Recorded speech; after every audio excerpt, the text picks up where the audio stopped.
looks like the Supreme Court is going to vote to uphold the law that bans TikTok in the US. So, what's the likelihood of TikTok surviving this legal battle? It's not looking great for TikTok right now. The Supreme Court sounded skeptical in those oral arguments on Friday. And we also know that the decision is very, very near. It's next week. So there's really not a lot of wiggle room in all of this. The Supreme Court, it looks like that they're going to just go ahead and uphold that law that was implemented late last year. And President Trump, incoming President Trump, won't be able to do a whole lot about it because the ban takes effect on the 19th and he doesn't actually get inaugurated until the 20th. So there will be at least an interim blackout period. And it doesn't look like TikTok's going to be coming back up for air. So it will be banned in the United States starting on that day. So, much focus right now seems to be on the ByteDance part of the equation. Is separating TikTok and its parent company really, is it really that simple? I don't think it's that simple personally. It would be kind of like asking your grandma to give up her beloved chocolate chip cookie recipe. The idea of a divestiture of this app seems really unlikely. That is an option for ByteDance, which is the parent company of TikTok, to sell off the US arm of its business. That was a conversation that was also happening several years ago when Trump was pushing for a ban. There was a conversation between Microsoft or Oracle potentially buying TikTok, and that ended up not going through. It would be just buying that US arm of TikTok.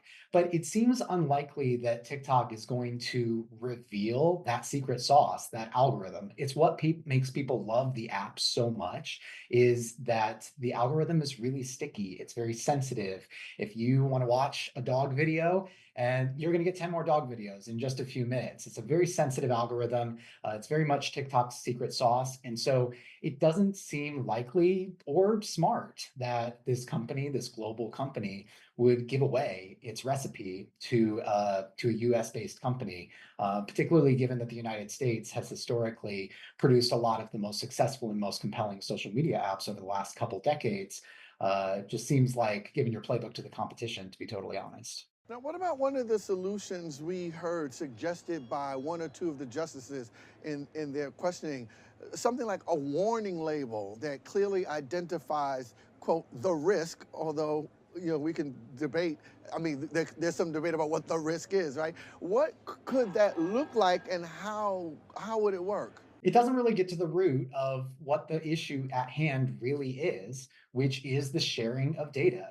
Most users are probably going to ignore that disclaimer, and the concern is about US users' data being shared with ByteDance when the People's Republic of China has said in the past that they have a right to potentially access that data. There's also been several breaches of security that have been traced back to China. And so, in terms of the entire reason the ban is going into effect, adding a warning label is very much a band aid. It doesn't really solve the problem in any way. I think it's unlikely to influence many users to stop using the app. Most users are not very concerned about their data being shared. They just want to see that next piece of content in their feed. When it comes down to the actual debate, I don't think we'll actually see that be the reason or the solution because it's not really solving anything.